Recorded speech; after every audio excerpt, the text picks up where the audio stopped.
Chapter 1 by Daniel Enrico. Gemma was only 5 minutes away from her parents' hut, but the jungle had already taken on a different personality. It was thicker. The trees had grown taller. The tall plants shaded the green forest a sinister red. There was no doubt about it. The jungle was more dangerous here, and Gemma loved it. As a baby, Gemma's parents had taken her on their expeditions over mountains, deserts, and vast seas. It was exciting, unpredictable, and deeply irresponsible. Now that they had settled down in the tropical rainforest, Gemma had to devise intricate plans just to sneak out for morning adventure. This particular plan hinged on the help of Milo, her twin-tailed lemur. Years of mischief, tomfoolery, and Gemma's influence had helped Milo develop skills that other lemurs would give their rings to have themselves, were such a transaction to be made possible.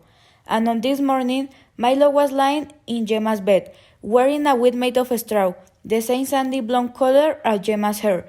Snoring loudly, in a stroke of genius, they had even braided it into pigtails to match her style.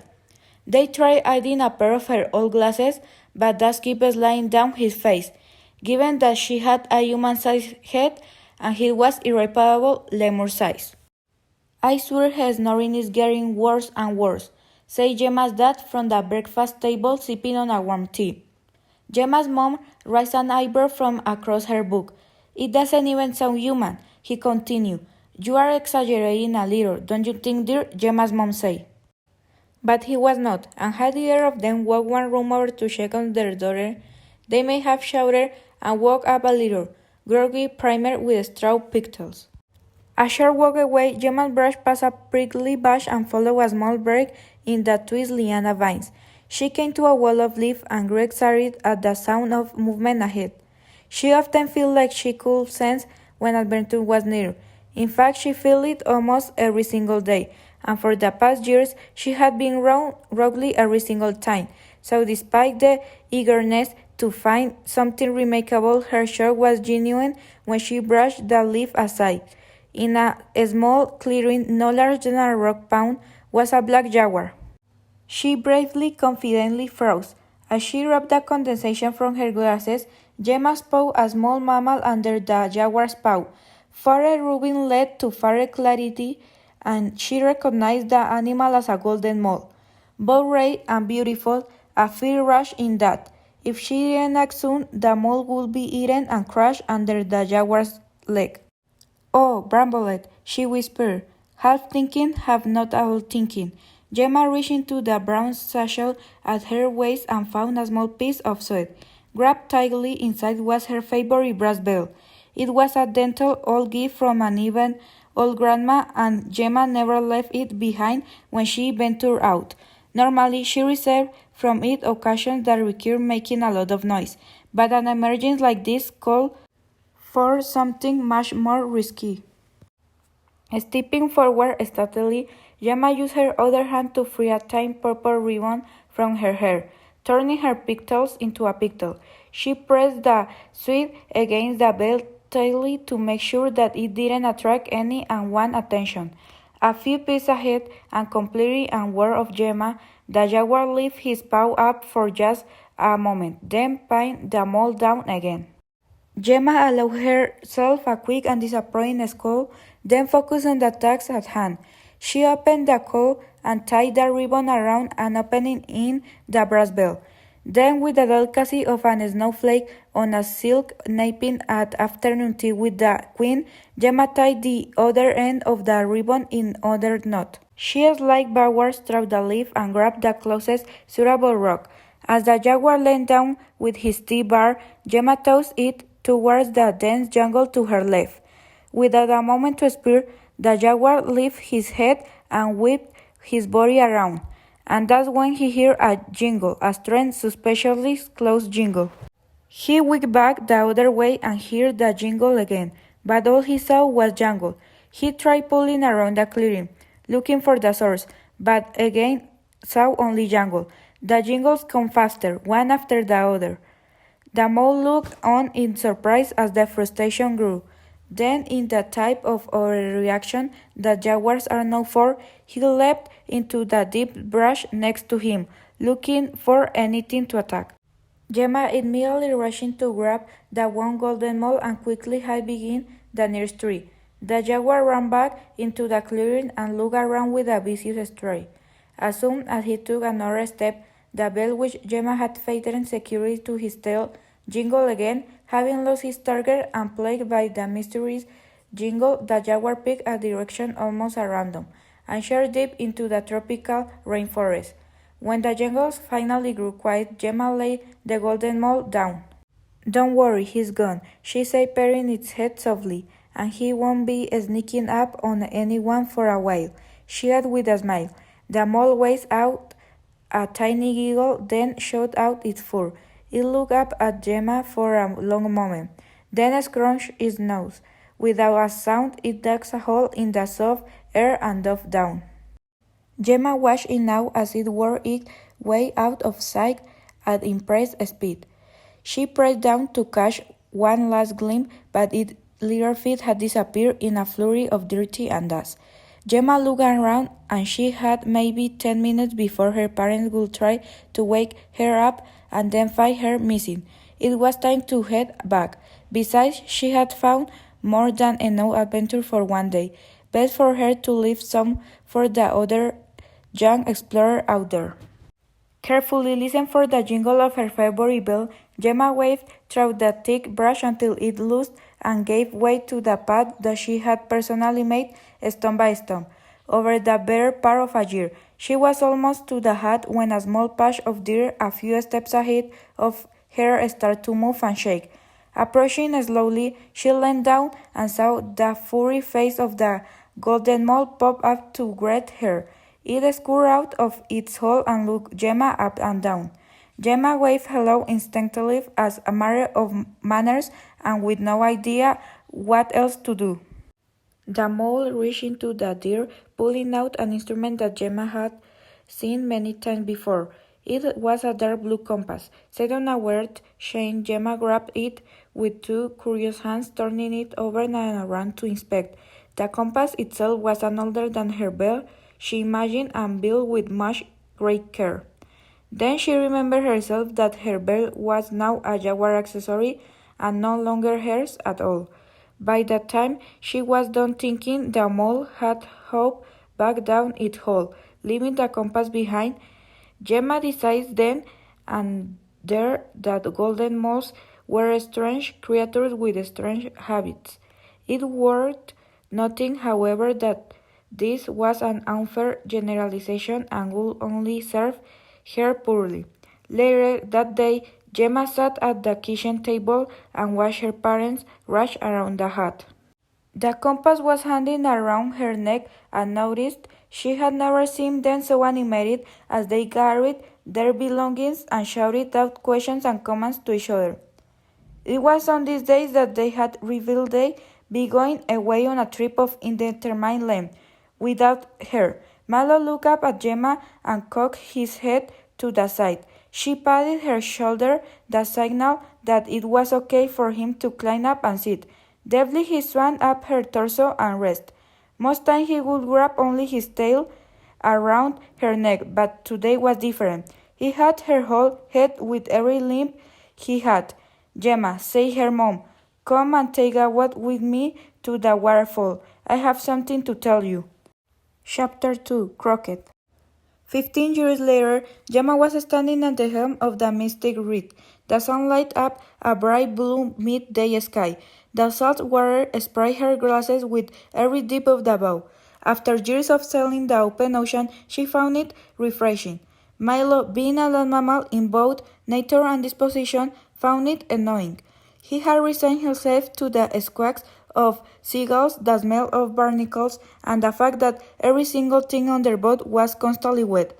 But the salt water stung his nostril, and that ruffled him the wrong way.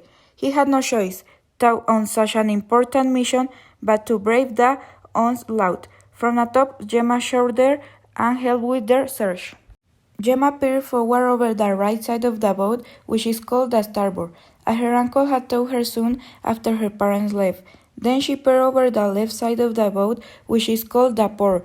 She always remembered which was which by reminding herself that left and port have the exact same number of letters.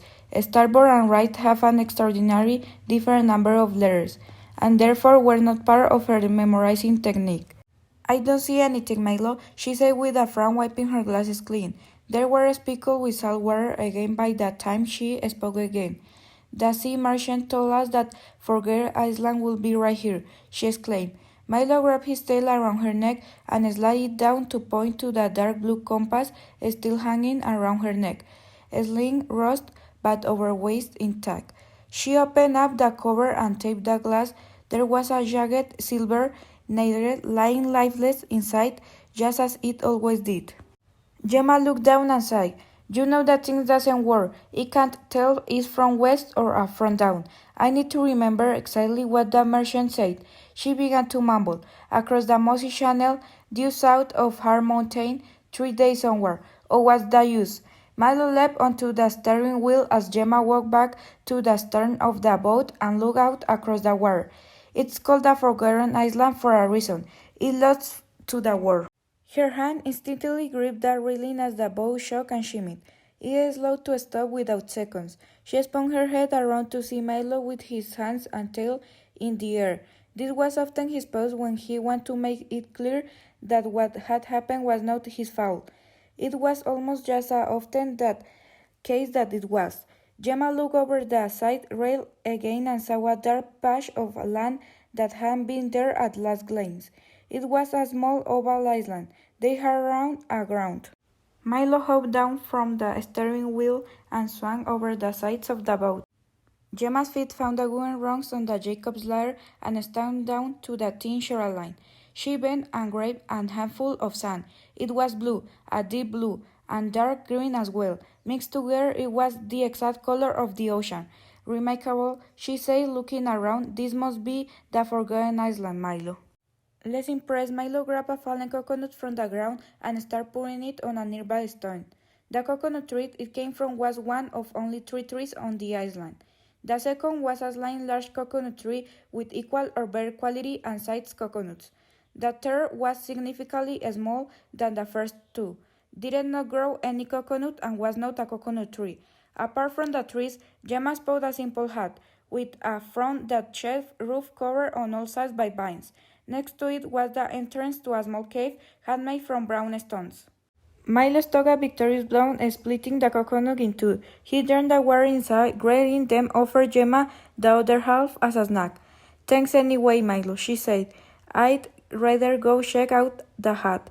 Gemma couldn't help staring into the dark mouth of the cave as she pushed in the hut's door. It dislodged from the frame is in a sloping commotion and fell to the floor. Sorry, Gemma said to no one at all as they stepped on top and entered. She had decided long ago that manners are manners, whether someone is there to see them or not. Milo finished the coconut meat and threw his shell onto the hut floor. He had decided long ago that he was a lemur and therefore manners did not apply. Gemma spotted 2 windows and tore down the faded green vines covering them. The sunlight burst in to reveal a metal pot suspended over a compound fire pit. She bent down and held her hands close to the wonder embers. It is still warm, she said with a suspicious tone. Someone was here recently. They looked around to confirm that despite that discovery, they were alone inside the hut. Milo picked his coconut shell up again and placed it on top of his head just to be safe. Behind the pit there was a small circular table with a dusty chair pulled out. It looked to Gemma as though the set had been dusted off by a large hand. A quick lamp around the room uncovered an empty tin box and a set of claw balls. But nothing more excited, Gemma walked to the nearest window and stared out. Shouldn't know that sea merchant was a liar. There's nothing valuable here. We got horns waggle, Milo. Milo looked at her in dignity. Okay, she conceded. I got horns waggle. 3 weeks early, Gemma sat at only table in the shadow of a starlight tavern, with Milo by her side. She didn't enjoy the loud bar music of early patrons, but it was the best place in Harbour Town to conduct the shady administrative business that came along with treasure hunting. That is to say, it was the only place that allowed the kind of people she needed to meet. Across from her sat one of those very people, known to her only as the sea merchant. He was a handsome mustachioed man with a tricorn hand, and at that moment he had her rapt attention. "It's up to you," he said with a smile and a sip of his drink. He had a smooth way of talking that made even the saltiest words come out sweet. Gemma didn't trust him one bit. She took his word with a grain of regular colored sand, but she was listening. Milo stared at the merchant with the fierce protective glare that only a true friend possesses. And beknownst to Gemma, it had been 2 minutes since he last blinked. "And how do I know I can trust you?" she asked with an eyebrow raised. The sea merchant laughed. "You don't, friend?" Gemma studied his smile, the lens next to his eyes, the piece of corn stuck to his teeth, that had he been a true friend, she would have mentioned to him as a curiosity. "The price? It's a bit step," he replied. "That is," said the merchant, taking another sip, "but this is not ordinary bounty. Through great peril I came to find it. It's not every day someone offers you the most greatest treasure in the world." Gemma's face twisted. "The most greatest treasure in the world? I've heard that word before." The merchant slammed his drink down. "Aye, many have heard of it. No one has found it." He leaned in closer. "But I know the way." Gemma gave a coy smirk. "If you know the way, then why you don't got it yourself? Surely it work more than you're asking. 'Tis not in the star for me, friend. No, I just stay here, safe and sound." He reached out an open palm. "And count my coins." She signaled. It was the best length she had gotten in months, and despite her concerts, she couldn't turn it down. Besides, she was desperate for adventures, and if what the merchant said was even half true, it would be the stuff of legend. Gemma looked to Milo and gave a nod. Without breaking his stride, Milo used his tail to lift up a bunch of coins and drop it on the table. Milo was the only lemur Gemma had ever met who had a prehensile tail, capable of gripping things, and it never ceased to amaze her. The sea merchant snatched the punch up before the sound even hit Gemma's ears. He took off his hat, leaned in close to cover the sides of their face from a busy tavern, and whispered the instructions. The first river and channels and landmarks he mentioned were familiar, but the rest were completely foreign to her. She listened more carefully than she ever had before, repeating the words back to herself. When we was finished, Gemma turned to Milo and gave another quick nod. "Well, I guess that's all we need to know," she said, turning back to the sea merchant. "Thanks for—" But the sea merchant was nowhere to be seen. Only his hat remained. Gemma and Milo were genuinely impressed by the mystique of it for a few seconds, until they heard "You're welcome" from under the table. The sea merchant had reached up and grabbed the hat, since it was a high-quality hat, and not the kind you would leave behind for the sake of a mystic. Back inside the hut, Gemma looked out the window and sighed. "I guess there were some red flags," she said. Her eyes settled on the rock cave outside. "Come on, Milo. We might as well check every nook and cranny," she said with a shark. Milo squeaked as they stomped over the fallen door. "A cranny is basically the same thing as a nut," she responded. As Gemma and Milo walked inside the cave, they carried some of the island's blue sand with them. The entrance sloped down on a path of a dark brown dirt that went on longer than either of them expected. When they reached the interior, the midday sun was almost completely blocked. Gemma felt around the cold walls and found a snug holding a torch. "Milo, fill me," she said. Milo reached inside a small pouch at his side and pulled out a flint stone used for sparking flames. Swiftly he tossed it past her open hand and hit her in the forehead. They had gotten good at starting cozy fires, but hadn't yet perfected the handoff. In a dark cave and without any practice, they had almost no chance. Gemma lit the torch and uncovered a cave of deep red stone. The flame creates shadows that dance over the nuts in the side of the cave. They dance over crannies as well, which it's worth noting are actually an entire different things than nuts. What drew both of their attention as soon as they saw it was a wooden chest in the center.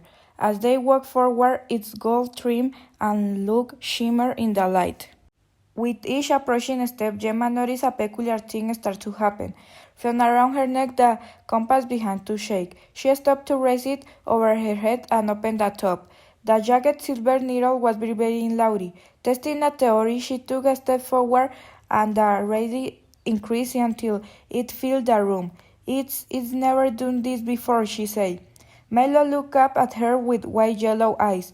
Why would it shake now? It doesn't even work. Gemma carefully opened up the glass cover and grabbed the needle to stop the shaking. It's almost like it's not a compass at all. She lifted her hand up and, to her surprise, removed the needle with ease. Milo scuttled over to the log and examined it. Excitedly, he jumped up and down. Gemma felt as though she understood what he meant. Through years of being best friends, they had developed their own kind of language, and she was really wrong. You want me to bake you a muffin, Milo? Really wrong, but sometimes. Milo scoffed and pointed at the log. Oh, use the needle on the log, she said. Well, it looks a whole lot like your muffin dance. Gemma bent down and lined the needle up to the keyhole to find it was roughly the same size. With a torch in the hand and flickering wildly around the cave, she pressed the twist needle into the log. Here goes something, she whispered. Slowly she turned the needle until she felt a click. The top to the chest popped open with ease. Gemma tapped her shoulder and Milo climbed up to see. She raised the torch and stared down.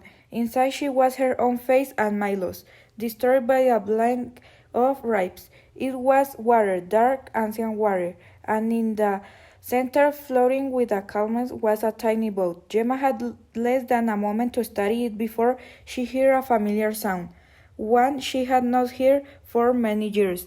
It was the jingle of her old favorite bell. Oh, Brambolet, she said. Chapter 3 Freed. Somewhere inside the cave, the jingle came again. Gemma turned to see a shadow-4-legged figure growing larger. The steps were slow and deliberate. Each one was punctuated by the dragging roll of a bell along the dirt floor, swinging gracefully from a ribbon. When he came into the light, Gemma cringed. His face had never left her, never lost its sharpness. In her dreams, Milo silently slunk behind the chest, out of sight, and Gemma was thankful at least for that. She could stand the thought of him behind the appetizer to a Gemma's side main course. With nothing to lose and no better idea in her petrified mind, she spoke. Hi there, she pushed out. I like your ribbon. I used to have one just like it. The jaguar paused to rest on his back legs and stared. Examining her face, his slim eyes opened a touch. Gemma smiled nervously. It was then no sooner or later than Gemma's teeth cleared her lips that the jaguar attacked. As he sprang toward her, he let out a growly more spine-shaking than Gemma had ever heard. They say that the favor of a domestic pet or long-caged beast is nothing when compared to the fierceness of a creature in the wild. Had you asked Gemma in the moment, she could certainly have agreed, and even more certainly would have wanted to discuss at a time when she was not the target of a jaguar pounce. As luck would have it, the jaguar would never reach her, just inches from Gemma's face, which was scrunched up and bracing for impact. The jaguar was stopped. Sneaking in the shadows of the cave, Milo had made it to the other side just in the minute to reach out and grab the jaguar's tail, but a fuzzy tail is tough to hold onto, even for an experienced tail grabber like Milo, and his grip slid all the way down to the dangling bell. The purple ribbon stretched and strained from the tension. Gemma grabbed the small ship from inside the chest and dug away toward Milo. Just as the bell and ribbon snapped off of the jaguar's tail. The bell fell to the dusty ground with a jingle. But Milo clutched the ribbon in his hands. The jaguar's momentum caused him to fly forward and slam into the open light of the chest. Then down into the water with a splash. Gemma looked back briefly to see the light fall down over his head. They rushed out onto the miniature beach and headed straight for the misty reed. Gemma looked down at Milo and got the nut she needed. She handed him the tiny ship, then picked Milo up and swung him over the bow rail. This move had been mastered well beyond the fleet toes, as a steep escape were complete for a pair of treasure hunters like them. Milo instinctively laid out the sail for the reverse wind to push them off that shore. Gemma took 2 steps up the Jacob's ladder and held on as the boat clearing the shallows. The jaguar rose out of the cave, sweeping wide straight toward them, but came to a stop off the forty shoreline. All he could do was sit on the blue sand and snarl and growl at the recent boat. Now that Gemma and Milo were both safely on board and protected by the wave between them, they found the jaguars lying less intimidating than moments ago. Milo handed Gemma her purple ribbon, then steered the boat into the open ocean. Gemma tied the ribbon back into her hair and shouted off the stern in the back of the boat. "Sorry, we snagged your tail and shot you into a chest of water. I'm sorry for taking the tiny ship you were guarding." And Gemma turned back to Milo. "This is the weirdest apology I've ever given." Milo nodded and banged the wheel to his left. "We're just sorry," finished Gemma. She took over command of the wheel and set off in the direction where the sky looked clearest. The forgotten island faded from view as swiftly as it had appeared, almost like magic. Milo spread out on the deck with the tiny ship and began examining it. He taped it on the side, wiggled the rudder in back, and held it up from every angle. "Find anything interesting?" Gemma called out. Milo shook his head with a sigh and placed the ship onto the wooden deck. Then a playful smear crept up as he decided to spin it around like a doily. "I had called that the greatest treasure in the world. There must be more to it," she continued to herself. "Most great treasure? Who talks like that? It's something a kid would say." The gleam from the bow of another boat stole her attention. Somehow it had come within 4 lengths of the misty reed, without her noticing, and was now pulling alongside them. "We've got company, Milo," she shouted, but Milo's attention had been stung to not by the life-size boat pulling ever closer, but by the tiny ship in his hands. Sipping, it had revealed an exciting secret. Something hidden was railing around inside. The misty rig slowed to a stop as the strange and boat settled by its side. A 6-foot tall man with dark curly hair and a long-nosed steps away from his home toward Gemma.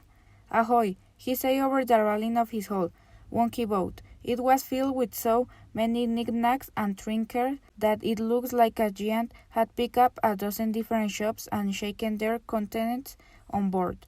"Ahoy," Gemma said back. "Pleasure to meet you. May I ask your name and the name of this fine vessel?" said the man. "My name is Gemma, and this is the Mr. Reed. My friend's name is Milo, but he's a bit busy at the moment." Milo pulled off the crow's nest on top of the tiny ship and peeked inside the whole mast. His eyes grew 2 sizes when he spotted a scroll that had been rolled up and tucked away.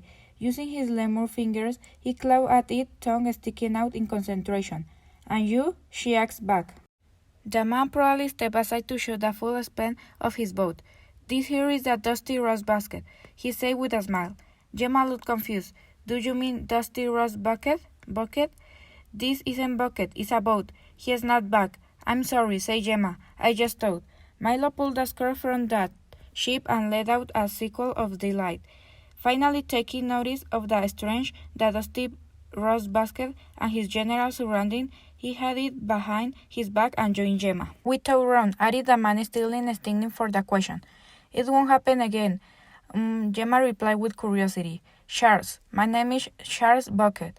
But you can tell me Shock," he said with a groan bow. Gemma tapped her shoulder and Milo hopped up. Milo, I'd like you to meet Chuck Bucker of the Dusty Rose Basket. As yet it was the silliest sentence she had ever said aloud, but she still had many sentences and much silliness ahead of her. Chuck Bucker gave a less exaggerated bow and half a smile to Milo. Now that we all been introduced, might we discuss the riddle in your lemur's hand? He asked. Chapter 4 Serpentine. Gemma had noticed it was until Milo hiccuped at the question, as he sometimes does when he's surprised, that she realized he was holding something behind his hand. She shot her a sheepish stare, which is hard for a lemur to do. Slowly he pulled out the thin scroll from behind his back. "Where did you get that, Milo?" Gemma asked with surprise but not hiccups. "I believe it was from the little toy he was playing with over there," interrupted Shock, pointing to the tiny ship on the deck of the Misty Reed. Milo offered it up to Gemma. She grabbed it and shot him a stare. There was no room for secrets on a boat. That's something that his Uncle Horace had told her. The Misty Reed was her boat, and she didn't like the idea of a stranger knowing more about what's going on than her. "I have had a chance to look at it yet, Captain Bucket," she said, turning back to him. "I don't know what makes you think it's a riddle." Gemma unrolled the scroll and scanned the parchment. She paused, then looked up again. "Okay, fine, it's a riddle." More curious than the hiding riddle was the way in which it was written. The beautiful black ink calligraphy had a quality that she had seen only twice, while sailing the seas. The first time was in a ledger stole of a royal ship that she had won in a game of checkers. Milo lost it in a different game of checkers the same night. The second was on a spyglass telescope that Gemma's uncle had shown her, a gift from old friends, he had said. This writing was just an intricate handwriting with even more care. "How did you know what was on here?" asked Gemma. Shock Bucker gave his biggest kindness smile. "I know a riddle when I see one. I deal with them quite a bit in my travels."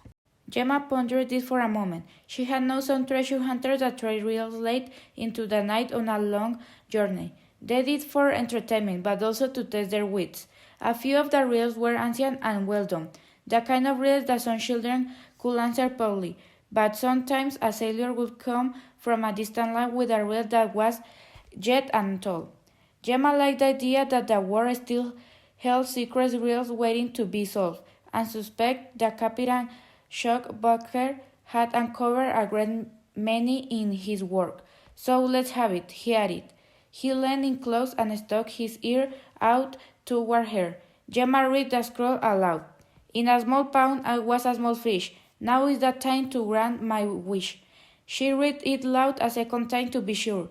Gemma and Milo looked at each other with blank stares. "I don't get it, Milo," said Gemma. "Was there a fish in the ship?" Milo crossed his arms and shook his head. He was not a fish thief. Captain Shockbacker sighed and stood up straight again. "I had hoped it might be more difficult. I do enjoy difficult riddles."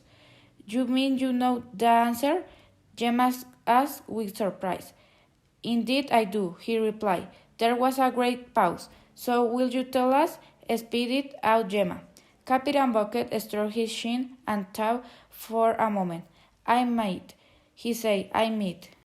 Milo lifted his finger in the air excitedly, then held down to rummage below deck. He came squarely back up on two legs holding a checkers board. "No, Milo," urged Gemma. "You are not playing him in checkers for it. You'll end up losing the boat." Milo paused and turned back around. "He's never won," whispered Gemma to Captain Bucket.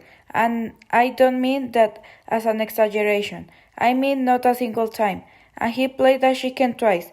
"By look, I'm sure," said Captain Bucket sweetly.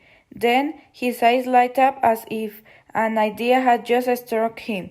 "Why don't we trade instead? You give me the elegant purple ribbon in your hair, and I give you the answer. It will add nicely to my collection," he said. Gemma touched the ribbon in her hair. "My ribbon?" she questioned, undoing the knot and holding in her hands. "I suppose I just sit back, too. Then you won't miss it much. Captain Bucket reached out and grabbed it from her hands, then secured it in his own wave hair. He returned to the steering wheel of the dusty rose basket and waved Gemma farewell. Goodbye, Gemma. A chance encounter I won't soon forget, he said, pulling away. Milo arrived back and sat on the railing looking out. Wait, shouted Gemma. What's the answer to the riddle? Captain Burkey gave one last smile and cupped his hands to his mouth. Sometimes while we just need room to explore. The ship you found is looking for a bigger pond. And with that he spun the dusty rose basket toward the horizon and slid away. Gemma stood watching for a moment longer. We made deals with some interesting people, Milo, she said to Anut. Milo picked up the tiny ship and handed it to Gemma. It was hardly that straightforward answer that Gemma had wanted, but it was still a step in the right direction. The tiny ship needs more room. It needs a bigger pond. The pair peered over the edge of the boat into the water and watched low wave slap the hull. It doesn't get much bigger than that. She said it was the best and only idea she had. Gemma took a deep breath, closed her eyes, and dropped the tiny ship over the edge of the misty reed. I sure hope it floats, she added. The ship floated down below the surface, sending out ripples, then bobbed back up. A small cylinder in the back of the boat that Milo had assumed was a miniature barrel become electrified by the saltwater ocean. It whirred and wheezed until a propeller protruded out of the end. It turned slowly at first and then built up steam until it was spinning so fast that the blades could be seen. With a gentle hum, the tiny ship sped off in a direction only it knew. Milo, the ship is getting away. Gemma jumped back to the steering wheel, using all of her might. She grabbed a peg on the wheel and pulled hard to spin the boat around. Milo grabbed his tail and hands around another one and pulled alongside her. That's it, she shouted. The boat had turned almost all the way around by the time they were on course to follow. Milo climbed up the mast and used their spyglass telescope to spot the tiny ship. Whenever Gemma veered too far in one direction, Milo would squeak and point to the starboard or port.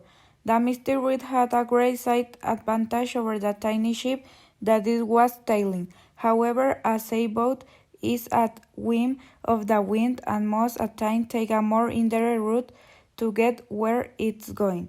So it was with both luck and skill that Gemma and her first mate, or first primate as she liked to joke, caught up to the ship in time to see it find the lightning current. Gemma had heard tales of a current of electric blue so powerful and full of life that light up the surface of the sea, but she had never seen it. She didn't truly believe anyone else had either, but as they approached the tiny ship there was no denying that it was raining down the center of a glowing blue stream, the very shape and color of lightning. The tiny ship sick and sighed with the turns, and Gemma did her best to stay the course. She no longer needed Milo's navigation, since the sea itself was showing her the way. The lightning pattern grew slimmer and slimmer as the two vessels approached a sunny shore. The tiny ship stopped just before the break of the waves on the shore. Gemma dropped anchor and watched from above as it let out a few bubbles and flew over. The hull opened up just before the ship sank out of sight in its place. It left a message in a bottle floating on the water waiting to be opened. Chapter 5. Sandy. Gemma and Milo sat around a campfire on the shore at dusk. They had found nothing but dunes, which are small hills of sand and desert, and Gemma decided it was best for them to stay near the misty reed for the night. The bigger reason was that there was no way to tell where the tiny ship had laid them. Nearest Gemma could figure the forbidden island had been somewhere on the edge of the Azul Sea, and its waters were by far the most mysterious of the seas. Almost all of her treasure hunters was done in the Cascade Seas and the Sparkling Sea. Occasionally she adventured throughout the Mosaic Sea to Island Hope, but that was more for Milo than for riches. Gemma always found a reason to stop by Lemur Island while they were there to Milo utter delight. The Azul Sea too had a reputation for legend and danger. There were even rumblings of fantastical creatures, but Gemma noticed never any evidence or first-hand accounts. Once they found whatever it was they were looking for, Gemma vowed to sail them straight back home to Harbour Town. But first they would need to dispel another riddle. This time it had come from a bottle. Gemma held the empty bottle in her hand and read the clue on the piece of paper aloud once again. As the day rose, the cottontails ran, following their tracks by the light of the sun. The fire crackled as Gemma and Milo pondered the words. Cottontails? They must mean rabbits, right? Milo carried his tail into a tight ball and hopped around on all fours. Quit it, Milo. This is serious business, Gemma said with a laugh and a smile. Milo grabbed a bone of licorice and snapped off a piece that he felt he'd earned for his performance. Gemma had laid out some food around the campfire that she got from the yellow camp sack that she always brought on expeditions. There was sour bread, jerky, apples, oranges, and a bun of licorice that was getting smaller by the hour. Whatever we're supposed to do next, it was to wait for tomorrow. By the light of the sun, the riddle says. Gemma pulled out a deck of purple giant and goblins cards. They were a gift from her uncle soon after her parents sent her to stay with him. They good for passing the time on the sea, he would say. Remember, the giants may be strong, but goblins have the numbers and the smart. Her uncle had taught her all the best combinations and tricks. His shrewdness taught her all the best ways to shed. Shedding was as big of a part of the game as anything else. Even more so when Milo was playing. They played game after game until the stars were glowing as bright as the lighting bugs nearby. I play a stone giant, said Gemma triumphantly. Milo looked at his deck with his tongue slightly sticking out of his mouth, a sign of his highest level of concentration. He gave a slight chuckle and laid down four goblins, three that had weapons and one that was holding a lyre, a musical instrument. He raised his hand and shook them toward triumphantly. Wait a second, let me see your tail, she demanded. Milo spun around, but convention kept his tail hiding from view. But Gemma stood up and stopped the four clandestine cards he was gripping behind his back. I know it, she said. You are a goblin thief. Milo looked back up at her with the widest, most inconscient yellow eyes he could muster until a smile swept over Gemma's face involuntarily. Soon they were laughing. I don't know why I bothered playing with you, she realized. Milo stood up proudly and let out a series of serious and determined squeaks. I know, you come from a long line of cheaters and it was your great grand lemur last wish that you carry on the tradition. Gemma translated. It was in fact exactly what Milo was saying.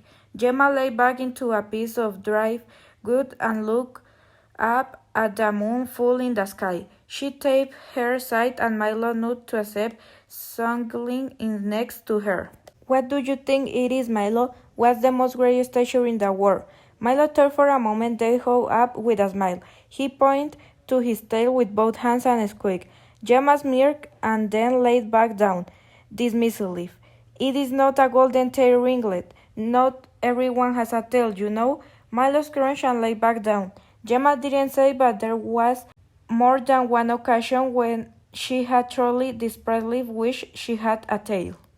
It was hard to be a best friend with Milo's tail talents. It was a constant reminder that her rear end was inferior in all but one way, sitting in chairs.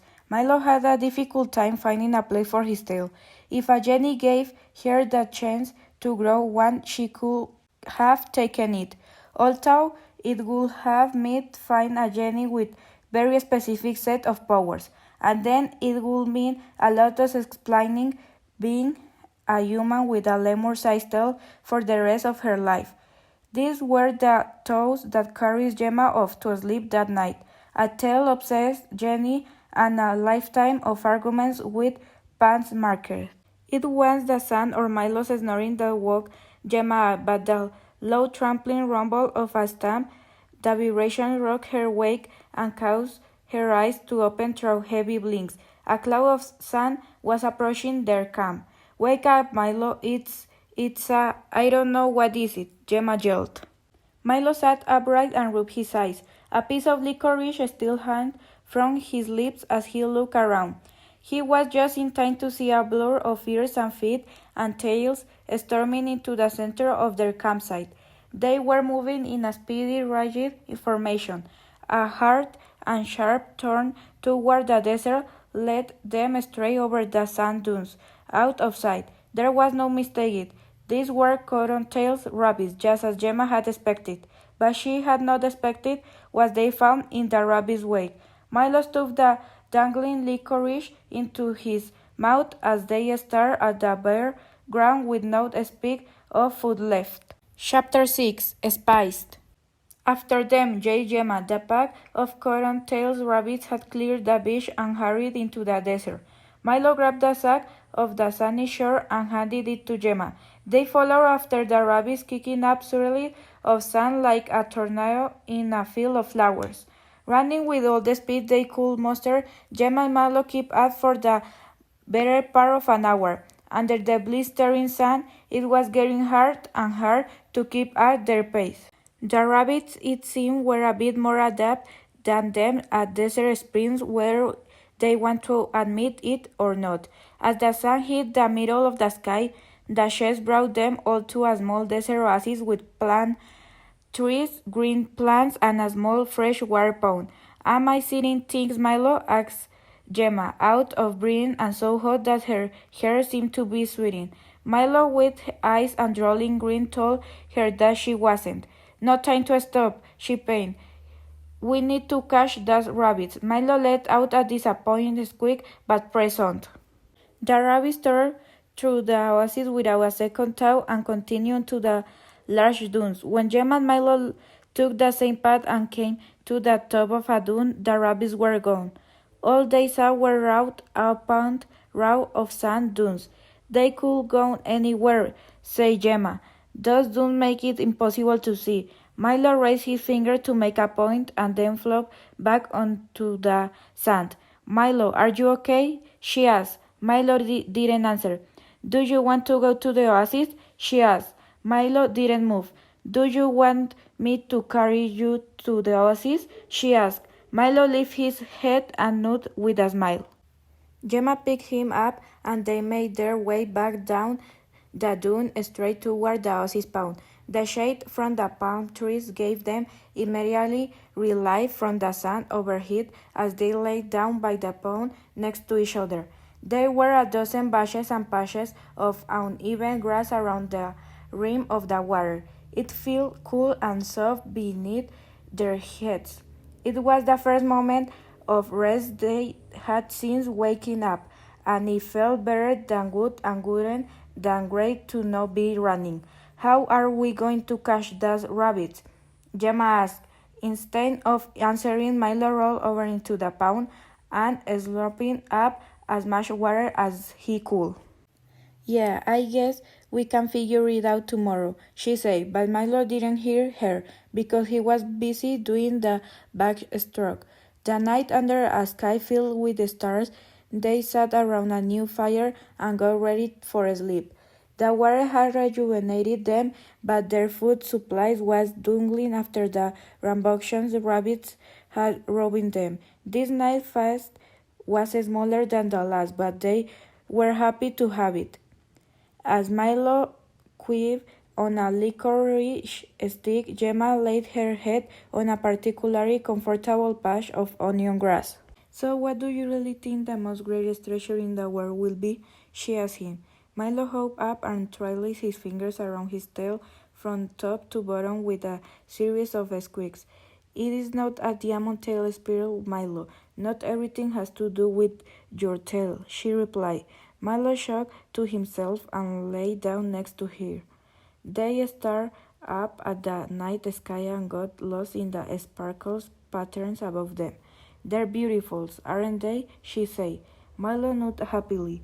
"They remind me of the night before my parents left. My mom took me to a waterfall and—" Gemma was interrupted by Milo's snoring. She glanced over and saw him, fast asleep. "Good night, Milo," she finished. The next morning they were woken again by the hear of cottontails. Exhausted from a day of pursuit, Gemma and Milo had slept all the way through the midday. The rabbits had strayed through the oasis as they had before. By the time Gemma opened her eyes and realized it, it was too late.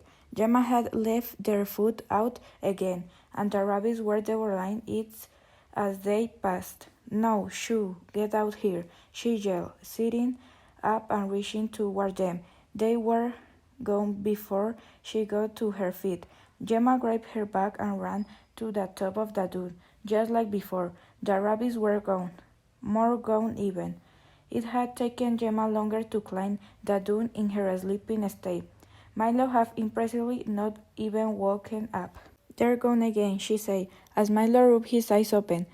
"And they took the food we left out." Milo scrambled to the backpack and crawled inside to look out. He came back out with a frown. "I know," she said. "All we have left is some bread, 4 licorice sticks, a coconut, and those spices that you make."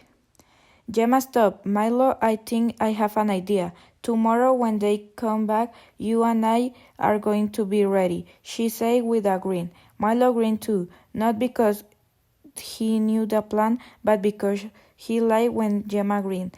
Under the moonlight on the third night, Gemma and Milo lay down to sleep. "We'll need to rest up if my plan is going to work," she said, fixing her pillow of onion grass. Milo snuggled up to a soft bush and got cozy. "So one last try. What do you think the most great treasure in the world is?" Milo hopped up even more excited than before. He swung his tail around like a lasso, hopped on both feet, pointing to the sky, then back at his tail, grabbed his around his leg, then danced a jig. "Milo, that's actually okay. That would be pretty amazing."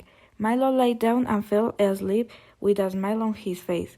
When midday came, Gemma and Milo had paid their back, drank lots of water, and were waiting in the center of the oasis. Bits and chunks of bread were spread out on the ground in front of them. The cotton-tailed rabbit came over the horizon and headed right for the camp. "Here we go, Milo. I hope this works." The rabbits ran over their camp just as they had each day before, and they ate all the food just as they had each day before. When they had up the dune with Gemma and Milo chasing them, there was not a space of breath left. At the top of the dune, Gemma looked around and once again saw all the sand. Milo looked at her, but she held up her hand. They stood waiting. Nothing happened. Come on," she whispered, and that's when a puff of sand shot up on the other side of a dune to their left, and then another. "There," she said, pointing. They ran off in the direction of the sand puff. As they came to the top of the next dune, they looked around again. Another puff from a different dune. "It's working," yelled Gemma. "The pieces on the bread are making them sneeze just like you, Milo." Gemma and Milo ran up and down dunes all afternoon, never losing track of the rabbits and their sandy sneezes. Then, to their surprise, the puff of sand stopped moving. They all come from the same place on the other side of a tall dune. When Gemma and Milo reached the top, they looked down over a group of sleeping, sneezing, cotton-tailed rabbits curling up together. They were lying at the foot of a dirt path that stretched through a few trees, then on into a deep, dark forest. Chapter 7. Starry. Young Gemma and her mom had stopped at the foot of the waterfall. The moonlight hit the water and made it glow a silver blue as it rolled over the rocks and down to the stream below. Gemma thought of how his might be last time that she saw the night sky over the rainforest with her mom. It made her love the flickering stars even more. and for a reason she could completely understand, it made her angry at each and every one. She stood across the stream from her mother and looked up. Both of her parents were taller than her, but her mom was not nearly as out of reach as her father. Gemma imagined that she was only a few years of eating vegetables away from drawing even. Gemma, do you know why your father and I are explorers? Asked her mom. The answer was so simple to Gemma that she was almost confused. It's funny. That's part of it, said Gemma's mom with a smile. But far from all of it, her mom leaned down close to her stream and reached in with both hands. She scooped up a impressed amount of water. A few more years of drinking milk and Gemma's hands would be as large, she was sure. What do you see in my hands, Gemma? She asked. Gemma was confused again. These were hardly questions worthy of a waterfall chat. It's water, she said confident. Gemma's mom spread her fingers and let the water slip down like the waterfall. A layer of mud covered her hands. And now? That's mud, answered Gemma. Gemma's mom sifted the mud until glimmers of gold rose to the surface. And now Gemma's eyes sparkled as she looked at the precious metal in her mom's hands. You see, there is wonder all us around us, explained her mother. She pointed to the water.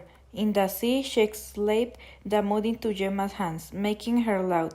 In the air, Gemma's mom looked up. And in the sky, interrupted Gemma. That's right, said her mom. Gemma looked up, her eyes still sparkling until she remembered. But why do you have to go? She asked. She could feel the tears coming whether she wanted them or not. Then it was her mom's turn to get serious. Since the beginning, it has been the job of explorers to find the wonders of his world and to keep them safe, she explained. And to keep them secret? Asked Gemma. Precisely, replied her mom. We are a group. We work together to protect these wonders. But there is one of us who will take them, who use them for their own gain. Gemma's face scratched up in anger. She understood that it was wrong for someone to take things that weren't theirs. But more than that, she understood that her mom and father were living because of whoever this person was. Who is? She cried. I stopped them. Gemma's mom reached out and grabbed her hand with a smile. I have no doubt you will, but this is a job for your father and I. There are things you still don't know. Like what? Demanded Gemma. There were few things that Gemma disliked more than not knowing things that she wanted to know. It ranked just below not having things that she wanted to have. There is a key, her mom relented. Like a key to open something? Asked Gemma. Yes, answered her mom. Although we don't know what it looks like. It was here underground and they came for it. It was a lot for Gemma to understand. They came to the jungle, yes, but don't worry. They have no interest in us. They were just looking for the key. And they took it? Asked Gemma. It seems that the key is still hidden, but we don't know where. We must find it before anyone else does, Gemma. Why? Asked Gemma. What is it? Gemma's mom found her favorite constellation in the sky and let out a sigh. The staff of dreams, Gemma. The staff of dreams.